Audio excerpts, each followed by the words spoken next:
Om Purnamada Purnamidam Purnat Purnamudachyate Purnasya Purnamadaya Purnameva Avashishyate. Om Shanti Shanti Shanti. Om, all that are invisible are filled with Brahman. All that are visible are also fully permeated by Brahman. The whole universe has come out of the whole Brahman. Brahman is still full, although the whole universe has come out of it. Om, peace, peace, peace be unto us all. We were reading Shwetashwatara Upanishad. We are in chapter 5 and we read the verses 5 and 6 the other day. And there we read in verse number, let me run on what we have read from the beginning of the chapter, just to connect our mind. It says that two things are there: ignorance, perishable object, and wisdom leads to immortality.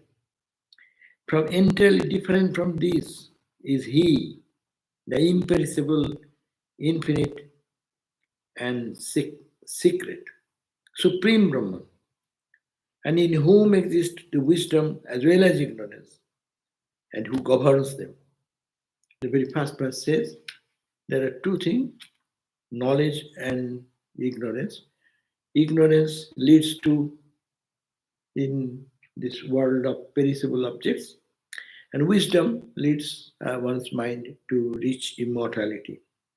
But entirely different from these two is the imperishable, infinite, supreme Brahman, in whom wisdom is also there, ignorance is also there, and the governing power of the whole creation is there. So that is called Ishate Jastu Swarna. There is another entity, imperishable and which leads to the imperishable, but there is another who governs all these things, in whom everything stands in both. And the second verse it says, He alone presides over nature, that He, that imperishable absolute. It is said He, it cannot be say He or she, but there is the language is always limited. So the Upanishad says that He alone presides over nature, that in all aspects of it, and it controls every form and every cause of production. So He controls every form created in this universe, and also every cause of, He is a cause of production of everything. That means there is no other cause other than Supreme Brahman, out of which the whole creation has come. So this is the root of everything. He witnesses the birth of the firstborn seer of golden color and nourishes him with wisdom. He is even at the root of all, not only creation, as also the creator, first creator, Brahma, Hiranyagarbha. He is the witness. That means he is behind the Hiranyagarbha who created this universe. And he is the ruler of Hiranyagarbha also, who runs this show. And differentiating each the gunas into species is now creation has come. Each gunas, genus, sorry, not gunas, genus, every creation into species. They've divided in human being. How many species is there? In animal kingdom, how many species are there? He created all these species. He differentiated each one, and each species into members. And the Supreme Being withdraws them once more into their own ground. It is evolution and involution. It evolves, it came from that same cause, the absolute Satchidananda cause. And then it has come out of that all this creation, then the creator God itself has come out, and creator God has split into many genus and species into members, and the supreme being then withdraws all of them once more into its own ground. That means it is the evolution, involution, creation, and withdrawing. What is called dissolution. Creation is the manifestation coming this way, and withdrawal, like us. As we go to deep sleep, all our consciousness of the outside world comes back to the dream, and dream to sleep. And when you go to sleep, it rests in the consciousness, and the ignorance is the stop point. And then again, next moment when you wake up, it expands, the whole universe comes in front. So, in creation of the entire universe, according to Vedanta, is not one time creation, it is always constantly going on evolution and involution. Maybe billion, trillion, zillion of years, and there is unimaginable number of years, but that is the way it comes and goes. Again, bringing forth the agents of creation, Brahma, Vishnu, Shiva, etc. The great self holds sway over them all. That means it's saying that Satchidananda, the supreme self, that is the ultimate truth. It's always that reality. And it controls everything. Everything comes out of it. If you say it has come out, so this creation has come out of it.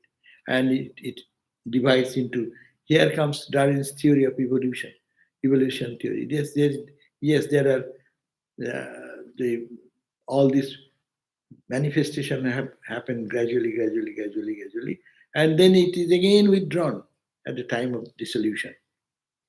Now, the third verse says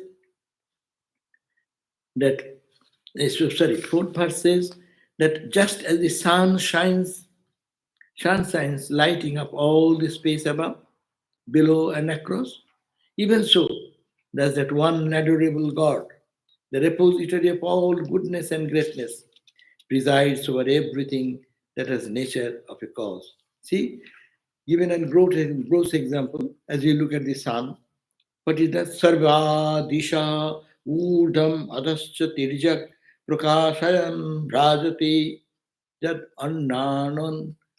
That means as the sun is shining his light all and falls on all the things, up, above, below, right, left, east, west, north, south, every direction. Similarly, that repository of all goodness and greatness, that one adorable, that Satchidananda God, he is not presiding anything, but he presides over everything. Sun does not do anything. Sun only is there. But he controls all of us. Now it is 7:30, we are here. Who controls us?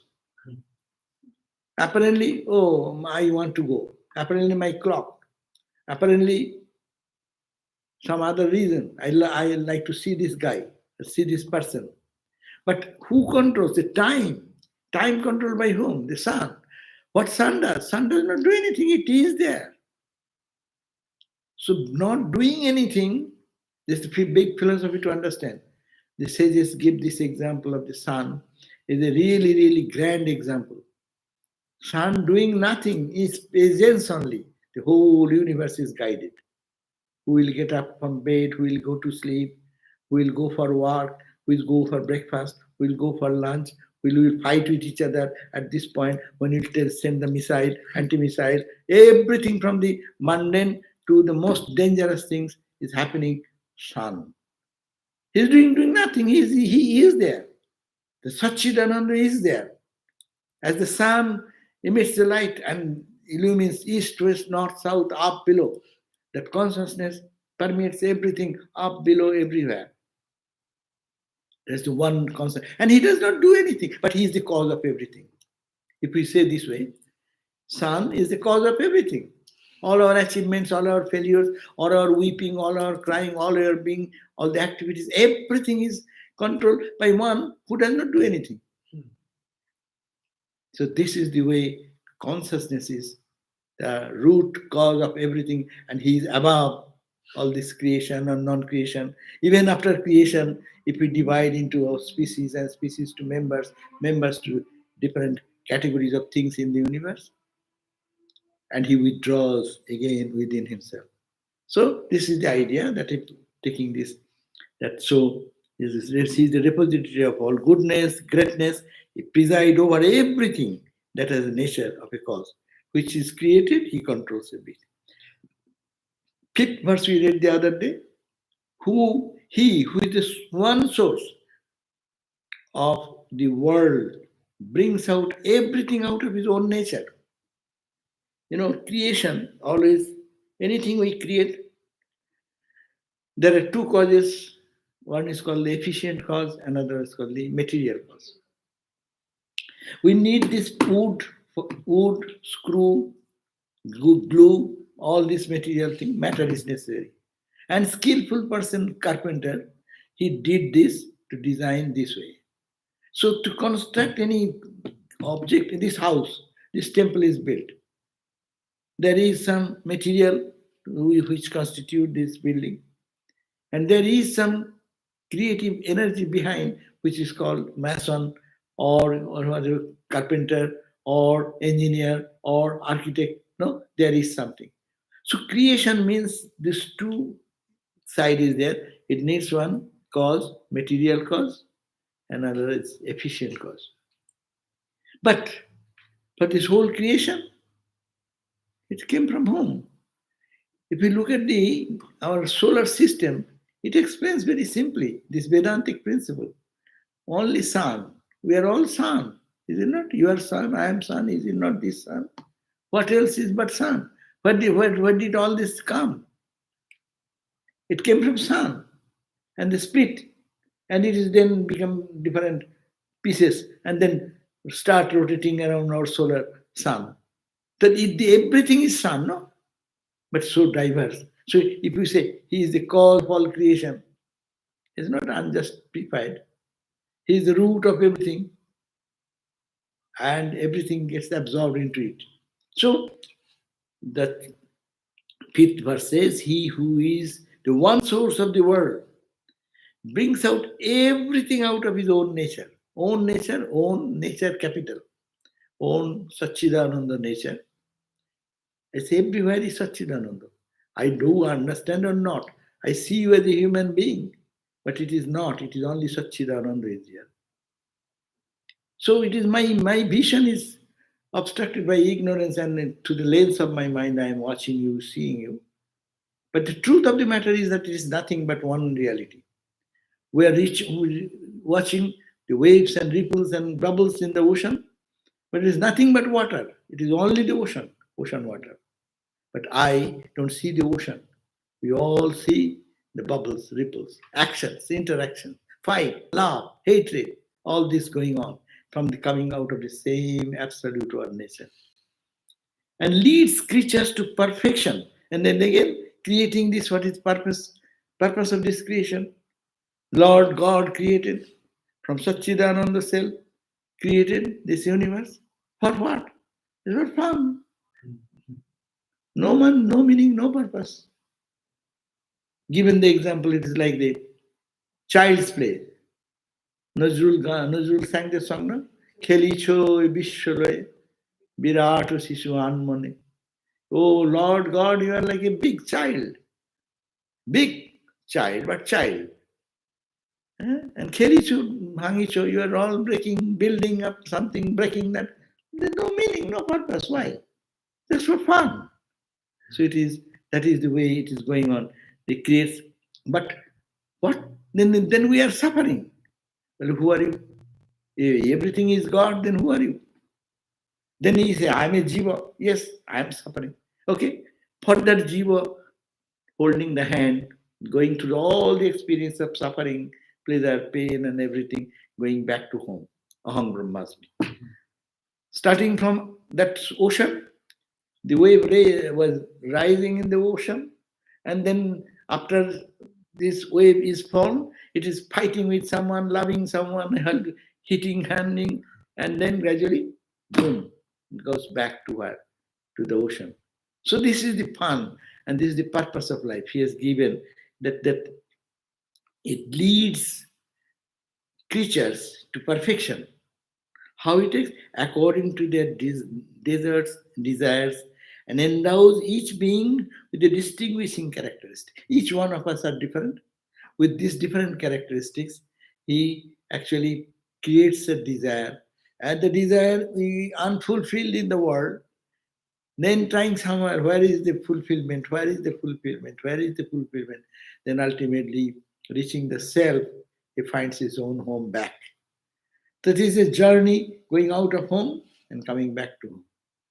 It happens, no? I give the example, the life is a fun and is all for fun, but not for fun when we forget this principle. I suppose everyone is very heavily working whole week and one weekend. This is weekend is weekend. How to enjoy the weekend? I go to Lake Tahoe. Okay, you go to Lake Tahoe. Then we start skiing. I like to ski. And then you skiing and you crisscross all these things and suddenly fell down and broke the arm. Someone asked, hey, why did you come here? You have a holiday. You get out of the bed, in your bed, and why to drive so much distance from here to Lake Tahoe, spending money to stay in a hotel, and then you had the desire to ski, and then skiing, and then you just landed in fall, and then you were to a hospital. Baba, why did you go? Come back home. No, ultimately going back to home. But why we do? For fun. What will be the explanation? Why do we do? Most of us do. When one off day comes, and that is the day to go for a long distance drive. You're tired driving so much distance. But that's the fun. So this is the way. The life is like that. It is to be seen. It is coming from the ocean of consciousness, just rising, and it is dancing and singing and playing. That's why it is called a play. That's why lastly he enters back to his own home. Coming from home, coming back to home. Swami Vivekananda says, my play is done. And then he says that I am traveling from life to life in this life's journey, trying to find some peace and joy.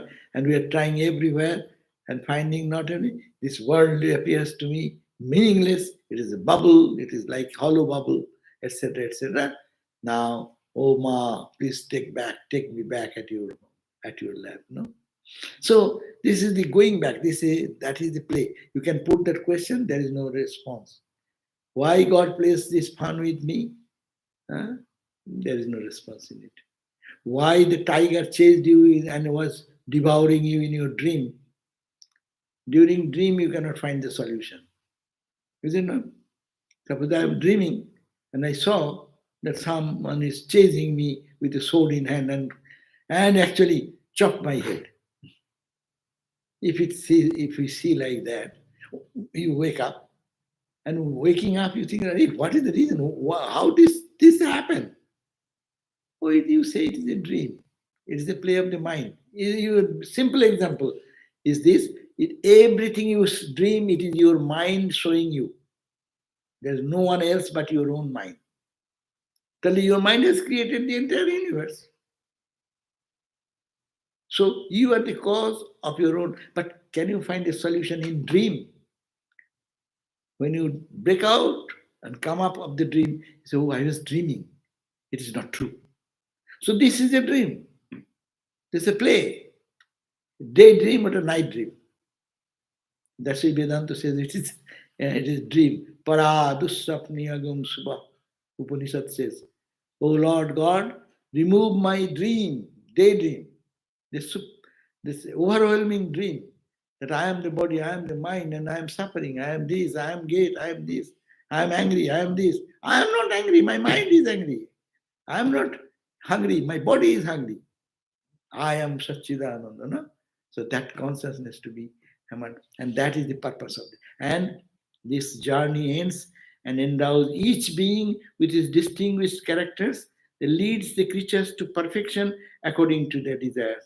Thus, he presides over the whole universe. So that is why his whole experience ends and he goes back to his home knowledge. Tad Veda Gujya Upanishadsu Gudham Tad Brahma Vedate Brahma Yonim Ye Purvang Deve Rishayascha Tad Vidu Te Tutanmaya Amrita Vaibhavuva. That also he read the other day. It says, he lies hidden in the Upanishad. This truth, that spiritual truth, which for the essence of the Vedas. This is the key point. There is one absolute consciousness, that is the Satchidananda. From him, just everything has come out of it, and it is residing on that, and it goes back to it. That's why Upanishad, beautiful one, Upanishad verse. Tajjalaniti shanto upasito. Tajja. Tat means from that. Ja means jato. The whole universe, you see, tatja. It is not out of void. Something cannot come out of void. Shunya theory, out of void nothing can come. One thing can get transformed into another, but for zero, nothing, from zero something will come. That is not reasonable. So tatja, Upanishad says, this entire universe with the sun, moon, stars, galaxies, you see, it has come from Tat, that absolute consciousness. Satchidananda. Tad Ja means Jata, born. Tad alone. The world is playing. For our little lifetime of human years, this universe is incalculable. No? You cannot calculate in your mind. Astronomical figures as such, and modern discoveries are coming out so much that a mind-boggling figures. The distance of the stars, galaxies, all this solar system, how many solar system, how many creation, it is unending. But this entire expanse is setting up on Brahman. The ocean, we are little people. Huh?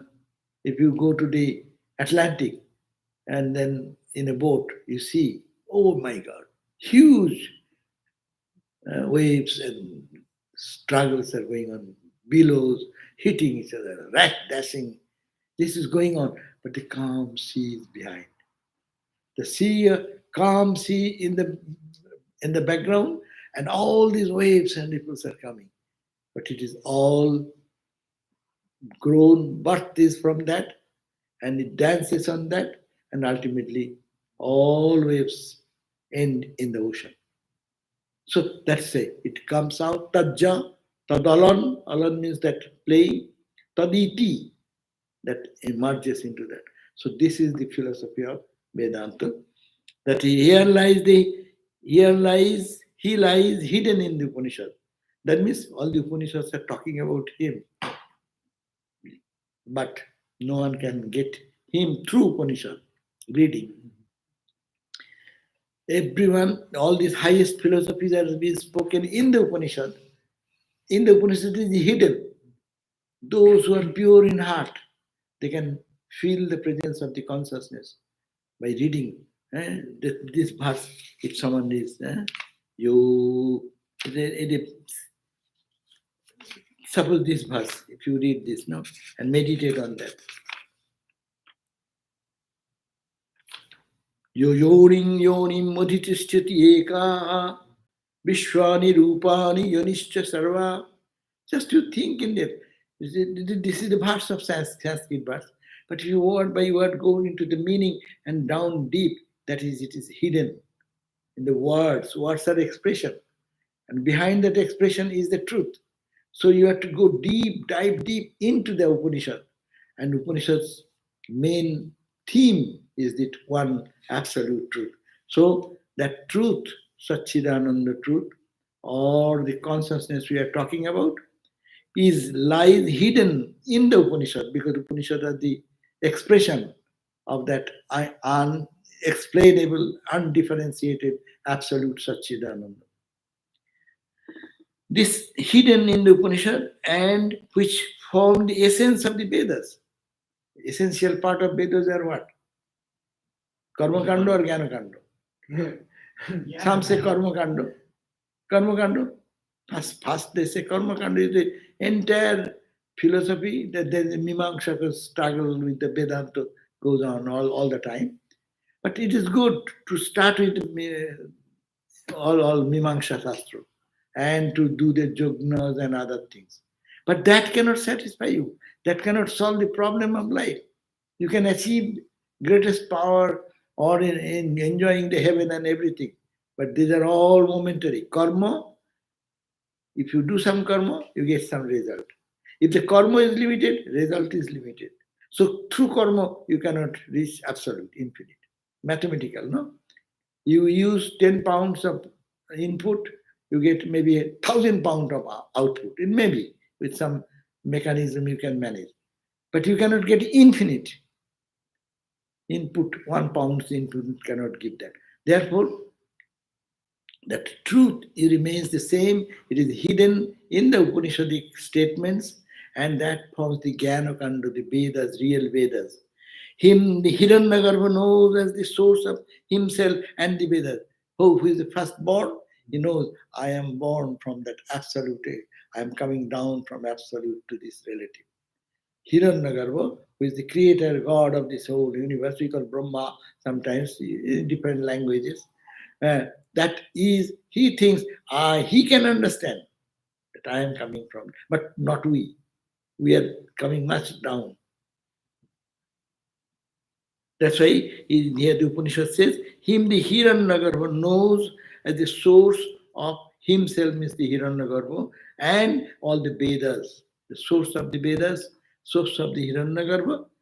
Those gods and seers who realize him in former days became identified with him and verily become immortal. Those who have understood this, that is the only reality. Don't be overwhelmed with this creation. Its creation is created by someone, Hiranyagarbha. Hiranyagarbha, there is the light so much, effulgent light all around, but he is created from this absolute Satchidananda. When created means has come out of that, and then this whole universe. So the whole conclusion is to go back to that real self, which is the Satchidananda self. Now, 7th verse we'll read today. Gunanayo ya phalakarma karta, Gunanayo ya phalakarma karta, Kritasya tassaiva, Kritasya tassaiva, Sa chopabhakta, Sa cha upabhakta, Savishwarupaha, Savishwarupaha, Trigunastivarma, Trigunastivarma, Pranadhipa Sancharati, Pranadhipa Sancharati, Sakarmavi, Sakarmavi. Gunanayoja karma phalakarta. Gunanaya means attached to the qualities. Guna, quality. Annaya is annito, or attached. Ya, that who has become identified with the gunas. Saeva phalakarma karta. And that person is only does the work for the sake of results, no? Who is attached to the gunas, that means who is within the bond of sattva, rajas, and tamas quality. They do work. Why they do work? Because they get attached to the result. If I do meditation, that's also desire. A good desire though. I shall kill someone, that's also a desire. I'll loot the money of others, that's also a desire. So tamaso desire, sattiko desire. And when that desire leads to the karma, and karma binds it because it has a attachment to the results. So this is the guna, follow karma. But who is the karta? He is the karta who identifies with the gunas. Tasya kritasya, of his own deeds, he is the enjoyer. He enjoys upabhakta, enjoys the fruits also. So he is the person who enjoys, who identifies with the gunas. That's why who is a Brahmajnani, he does work, but he does not get attached. Christ, Buddhas, Ramas, Krishnas, Vivekananda, Holy Mother, they did work, much work they did, but they didn't get attached because they are, though within the gunas they are working, but they have no attachment to the result of their actions, because they have no personal desire, personal expectation, personal achievement. There is nothing as such. Achievement will happen. People may see, people may praise. That's a different thing. But for him, he has no ego identity. So he does not neither get the praise, neither accepts the praise or accepts what is not loving respect. He, prana adhipo, though the master of the senses, prana adhipo, prana, five senses, five breathing, prana, apana, samana, udana, vyana, five functions of the breath, or prana is the life force, who is the controller, prana adhipo, master of the life force, triguna, bound by the three gunas, is bound, Vishwarup, assuming various forms in the world, Trivartma, Atma, there are three paths. Then three paths, the Sakarma bhi, on account of his own deeds, Sancharati wonders. That means only he who gets attached to the pleasurable qualities of things does work for the sake of its fruits. Gita's repeated teaching is this. Who does work? Even Buddhism. Why we are here? Jivan, life has dukkha, okay, suffering. Why dukkha? What is Buddha's response? Because you are born. If you are not born, there is no dukkha. So you are born. Why am I born? Because you have some desire. Why I desire? Because you did some karma. Why karma? Karma leads to desire. So just go on analyzing. It is the wheel of desire leading to karma, karma leading to fruits, fruits leading to again desire, desire leading to karma, karma leading to food. This cycle goes on and on and on. Who can be out of it? Who does not attach to the karma? Desire, you do karma, but no desire. Effortless karma. That's why their karma becomes perpetual and they become the source of peace to the whole universe. Those great souls who do karma without any selfish motivation, without any desire. Bhagavad Gita says, though I have nothing to achieve in the world, but look at me, I am constantly engaged in work. I am engaged in work constantly, though I have no purpose. I need not have to achieve. I am the Lord God of the universe. What shall I achieve? We are imperfect that we want. We are limited. That's why we think we should get more and more and more. Where it will end until you reach Bhuma. Aldal pe shukamasti, bhuma eva sukham. No one can be satisfied in any achievement. It is impossible in the material world to get satisfaction for any achievement. One Swami of ours, he was one of our president later on. I told that story maybe. So before he's joining a monk, he was doing some job in some office in Mumbai. And he was sitting there, and on the stone he was sitting, and at the end of the door he was a little philosophic. So he came and sat down there and looking at the rambling of the waves of the ocean, and then looking at the far distance, and then he thought, Acha, what can satisfy me? Acha, suppose I am working in this company. My goal, okay, I shall be CEO. Suppose if I become CEO, what will happen? Then, good. But will you be happy? He's an advanced soul. He's just thinking with himself and he's crossing step by step. Then he said, no, I'll look for a bigger company and have some bigger position. Multi-billion, billion-dollar company. I'll be CEO. Then what? Will you be happy with this money, with this achievement? And he analyzed in all sources and said that I could not find any satisfaction. Even if I get it, suppose difficult to get the higher position, As you are thinking, I will see you have a multi-billion um, company. No, it may not be possible in this life to achieve. Suppose I achieve that, what will be mine? I'll be perfectly fulfilled and satisfied? No, I want something more, something more, something more. And then you analyze, nothing you will be able to, you become the heaven. You go to Indra, you go to Varuna, all these heavenly gods and goddesses of Hinduism. Are they happy? As if they're happy, why they fight with each other? Gods also fight with each other, no? God becomes jealous also, no? This God versus that God. It is a higher place of enjoyment. But satisfaction is not there. Until one becomes one with the Absolute.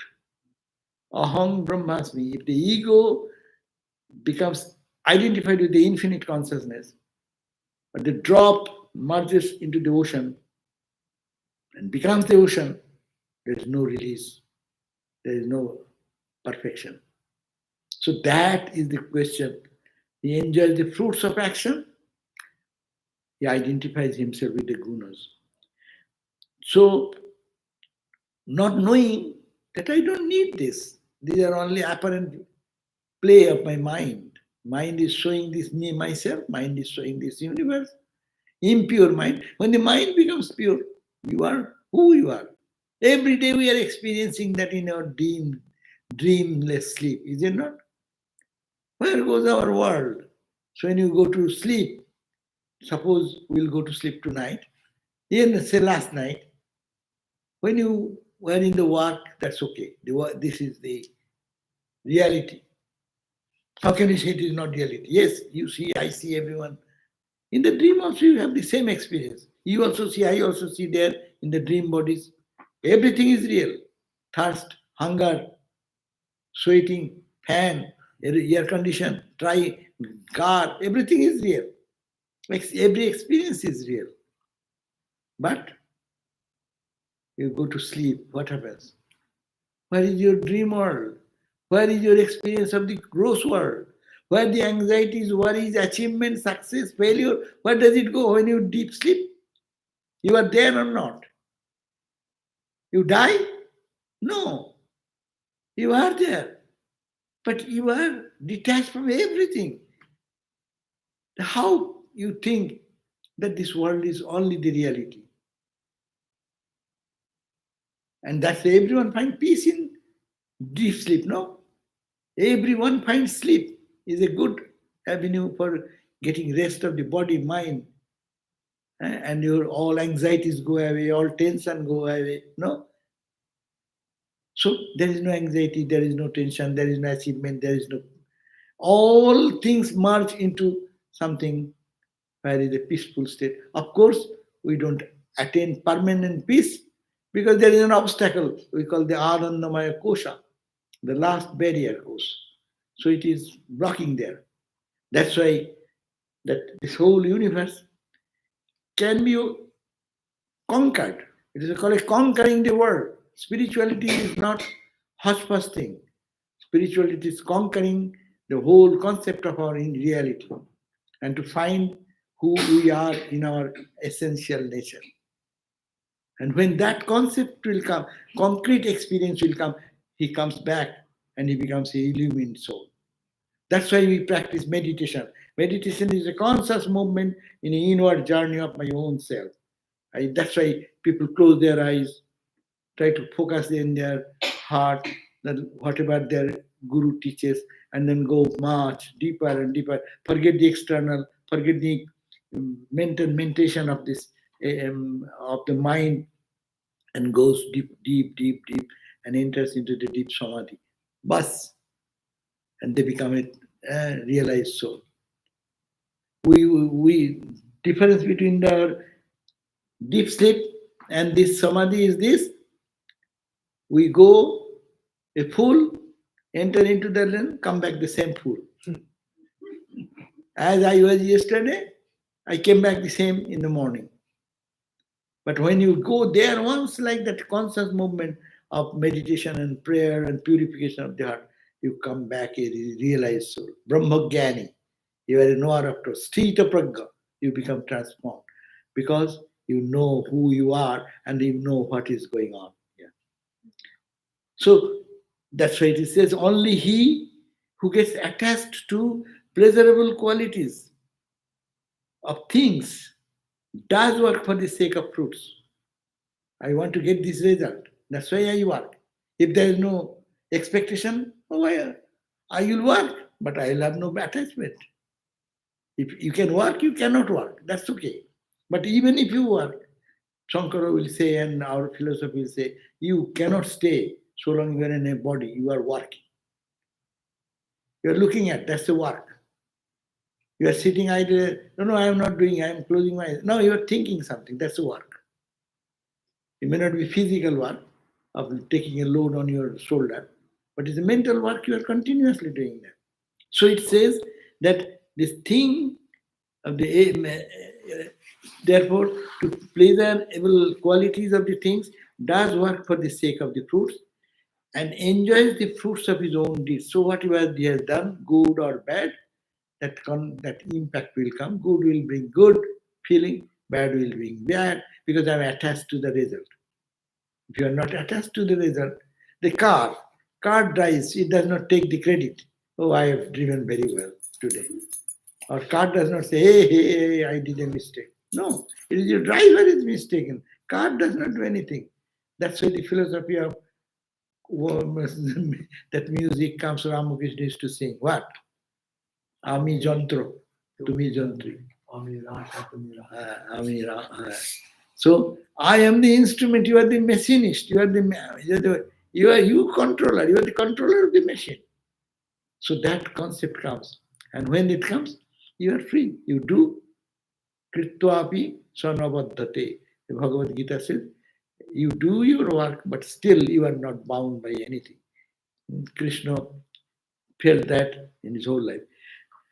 Though really the master of the senses, he becomes bound by the three gunas. Though we are all master of our mind, master of our senses, master of the three gunas. Trigunaatita is our real nature. But still, we become bound by the three gunas. Three gunas, sattva, rajas, tamas, has make a bond, a tie, tying our hands and feet. And then we assume in different forms according to our desire. We take human body, we take male body, we take animal, women body, we take cat body, dog body, horse body, with millions of bodies. We say, how many? 84, 840 millions of births and species we take and born and die. This is the way to experience, according to desire. If I have to desire to eat something good food, then you need good eyes and tongue. It's a human body.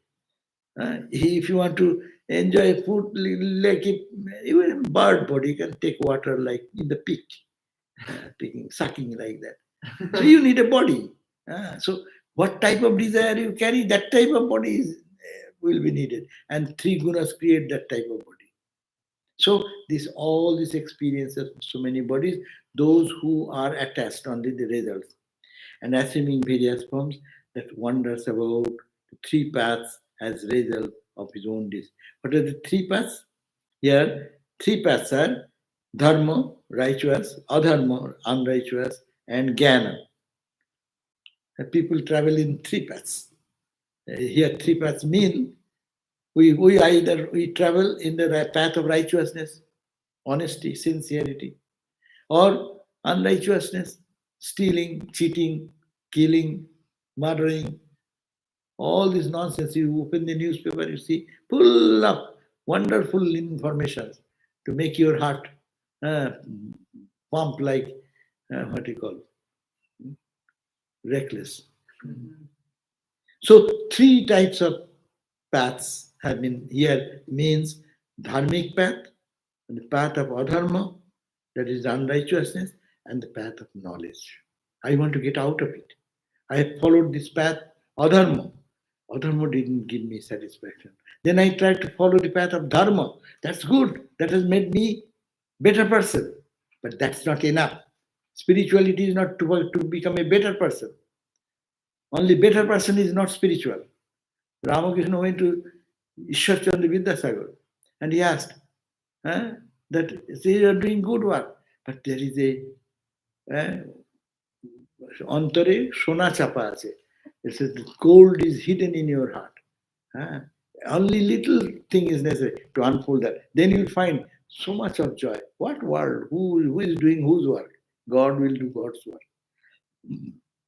So only there's a path of jnana. I am tired. I am good, but good is not enough. That's why you say charity is good. In the Western world, the language is charity.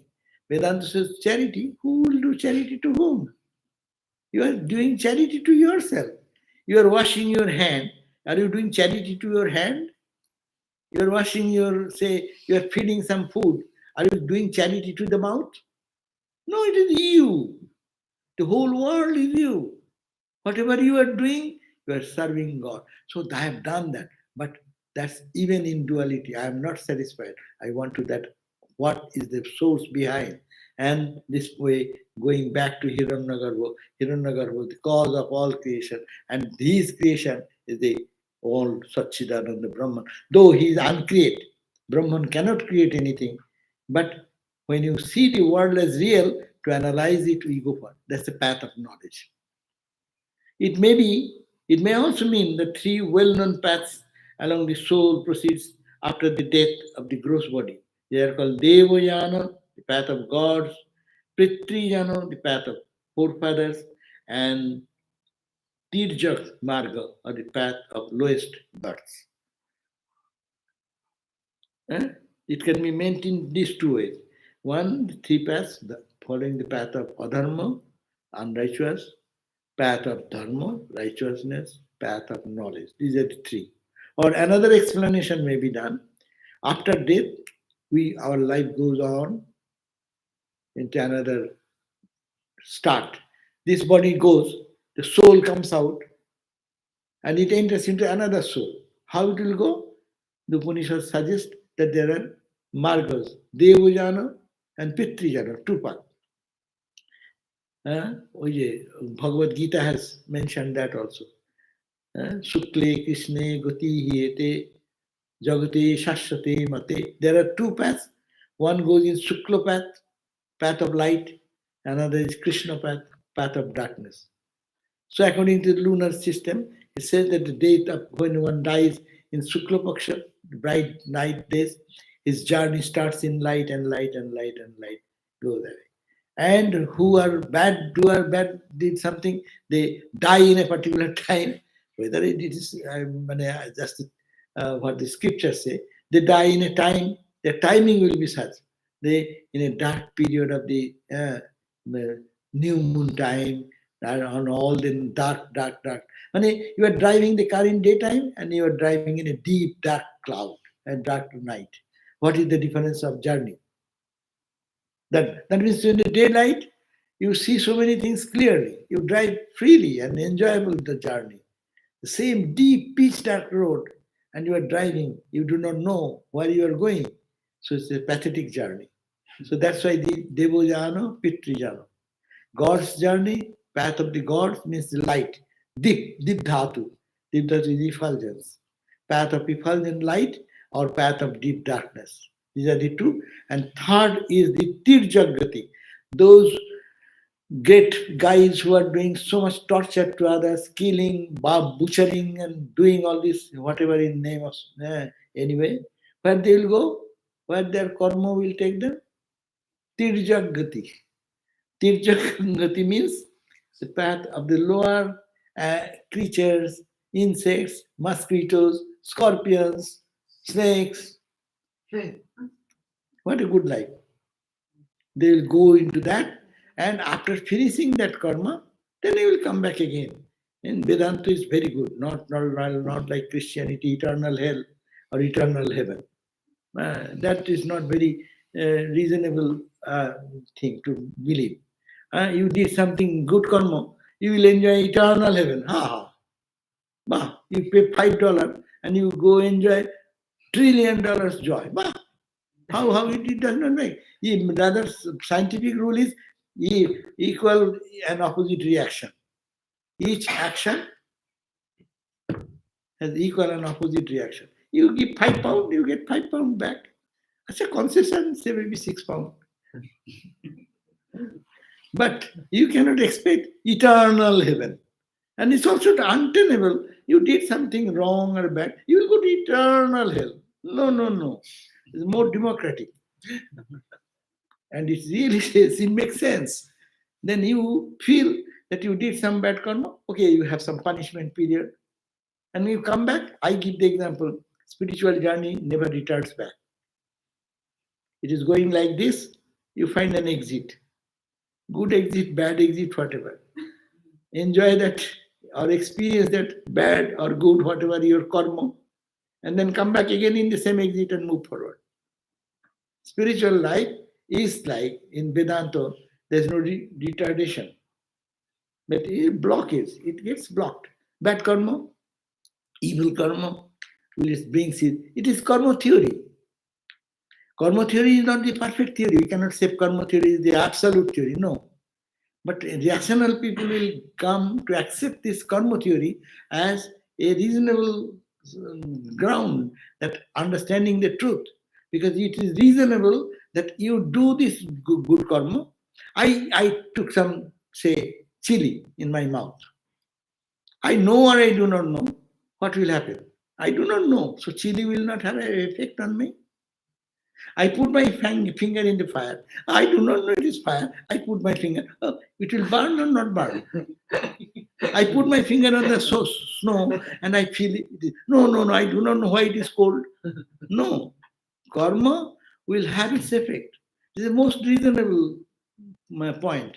So in that way, this karma to what type of karma one does, accordingly they get to the path of the devas, path of light, and enjoying their journey, right? And the path of light to the eternal light. Or he may come back again to born in a holy family, in a such a surrounding from the childhood. They will get the higher values of life. They will be peaceful people. Parents are peaceful. Family is peaceful, joyful. The child is reared up with high spiritual wealth and prosperity. The child meditates. I've seen 3, 4 years children, they're sitting with mom and dad doing, and the child also goes and sits and looks at mom and dad and does. He does not know anything, but his samaskaras are boosted in a path of purity and love. And there are other families also. The mom and dad are fighting and hitting each other and doing it, and children, ha ha ha, and they also start fighting with each other. When the boys go to the school, they are imbibing those characteristics. So it is they say they are born in such suchi srimatangehe yoga brashto abhijayate. Those who are practicing much spiritual discipline, after death, they are born in the next life into a suchi srimanta. Suchi means pure, the family which is very peaceful, joyful, happy family. Not maybe rich or poor is not the question. They're happy family, whatever is their peace reigns in their home, and in that type of spiritual atmosphere they are born. See, suppose a boy who is practicing meditation at the age of 3 or 4, when we started our life, spiritual life, after finishing college, this, that, I came to know about Vivekananda, or I need to go this way, then I got to, then I started chanting Om Shana Bhavatu at the age of 30. And the boy started at the age of 2, 3, 4.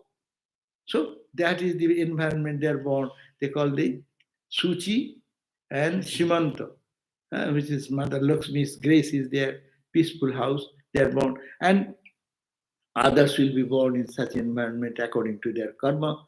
And those who have done bad, worst karma, they will be born in lowest of the lowest life. And for experiencing that type of karma experience, then come back again to move on the journey. So 3 paths, okay? Let me, as I read the other translations to understand the same verse. It is the 7th verse. He who is endowed with the attributes, who is as performer of actions leading to a result, and is himself the enjoyer of the result of that very action, which has been done. He has many forms, is possessed of the three qualities, has three paths, is the master, and the vital force moves by his own action. So that is one translation who's following the Shankara's ideas. And I will read another book. It is Swami Lokeshwarananda Swami has translated this and explained. It says, the cosmic self, the Paramatman, when associated with the three gunas, Sattva, Rajas, and Tamas, is referred to as the individual self, Jivatman. So who is Jivatman? Cosmic self added with the three gunas become individual soul. It has its desires when comes to the individual soul, desires which prompt it to do various things, and it enjoys the results of whatever it does. It also assumes various forms, body, suited to the results of its fruits to enjoy. Huh? If you have to enjoy royal food, so you're born in a royal family. Your karma will take you to that body. Huh? Even and you are whatever your karma that will bring that. These forms are products of the three gunas, and maybe of a god or goddess, or a man or woman, or even an insect.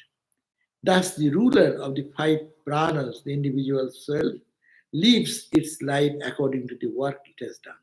So that is the karma theory is coming. It is very good. Vedanta gives the don't attributes its problems to God. God is doing this. Why God is doing this? Why God was sleeping on 9/11? Huh? God is not sleeping on doing anything. Your karma is doing all these things. There is more responsible reply to this. So here is the point.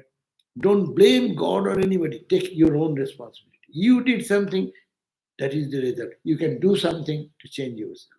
So be powerful, be active, and take your own responsibility on your own shoulder.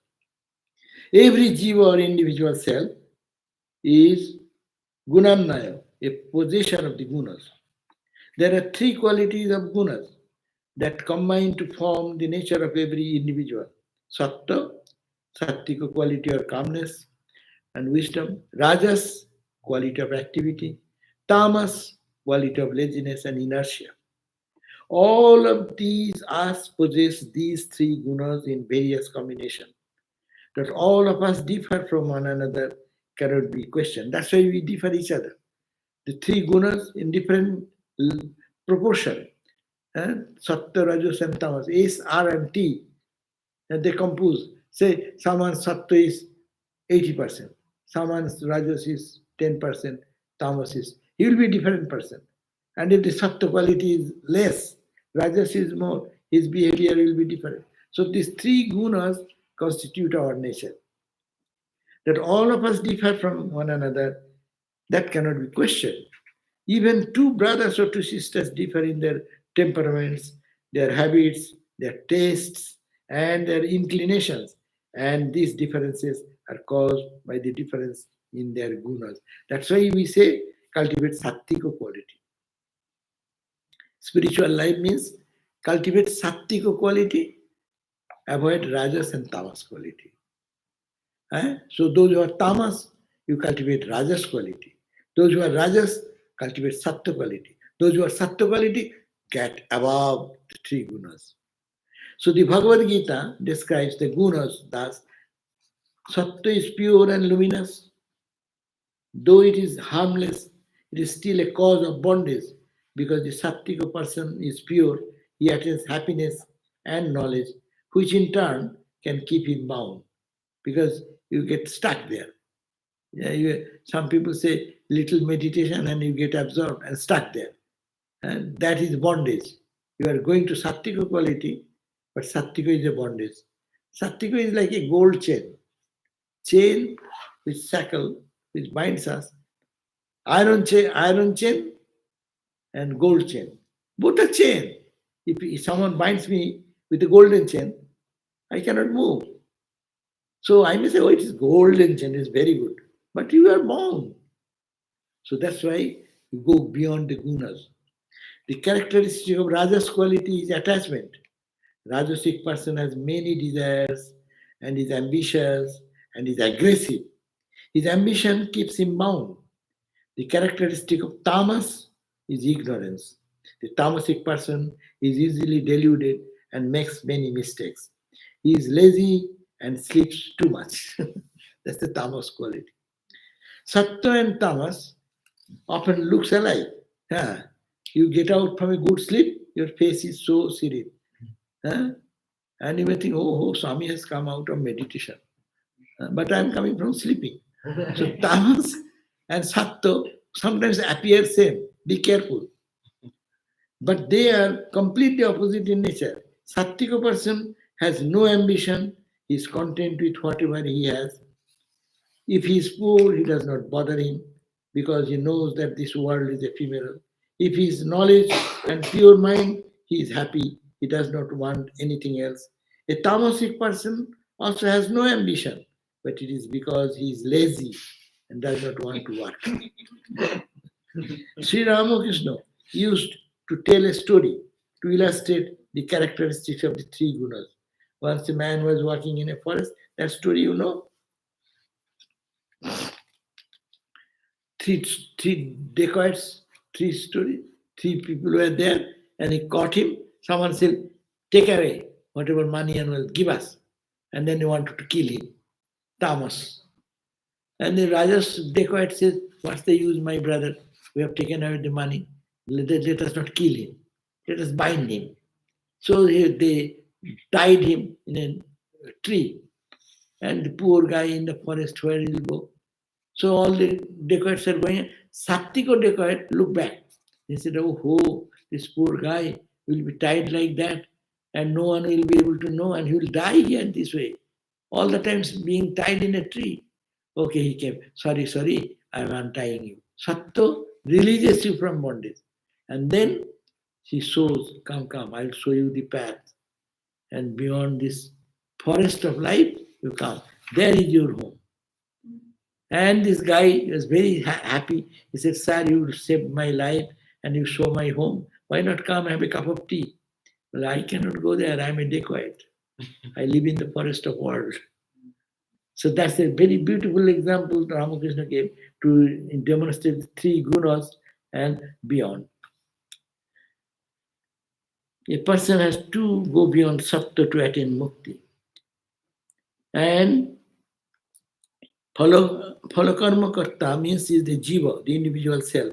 The jiva works with a view to gain something. He has a desire for the result of his work. The jiva is also called prana adhipa because he is the lord of the five aspects of the prana, the vital breath. Trivartma means threefold path. After death, there are three paths that jiva may take depending on his karma. Some people go to devil or go to heaven and becomes a god or a goddess. Others go to Pitriloka, to the world of ancestors. But if a person's karma is very bad, he may be immediately reborn in this world as an animal or even an insect. No matter which path we take, however, we are eventually reborn in this human realm. That whatever body you take, unless you get realization, you will have to come back. That's the point. It is all the question of your karma. Sakarma bhi sancharati. A jiva is reborn according to his own karma. But a non-dualist would say this self is not born. It is always the same. So how can you say that it goes to heaven or it is reborn as an insect? Vedanta says that truly speaking, we are always Brahman. But because of our ignorance, we ourselves make a distinction between the Jiva and Brahman. We think we are separate and we become, and because of this ignorance, we run after sense pleasures. We hurt others. We do make many kinds of wrong actions for which we have to pay the penalty. We must be born again and again. At present, though we may be told that the self is one with Brahman, we still find ourselves doing things we know we should not do. It is as if we are compelled to do things which we know will hurt us. We are not free. Thus, our most important task is to find out how to overcome our ignorance and get out of this cycle of birth and death, and we must realize our identity with Brahman. So, that's the conclusion. Go beyond the three gunas and don't get stuck into it. And we must have to overcome this. Otherwise, this life goes on back and forth, back and forth, back and forth. Om Shanti, Shanti, Shanti. Hari Om Tat Sat. Sri Ramakrishna Arpanamastu. And tomorrow will be Swami Medhananda giving the which class? Huh? Gospel of Sri Ramakrishna. Tomorrow, Swami Medhananda. 7:30.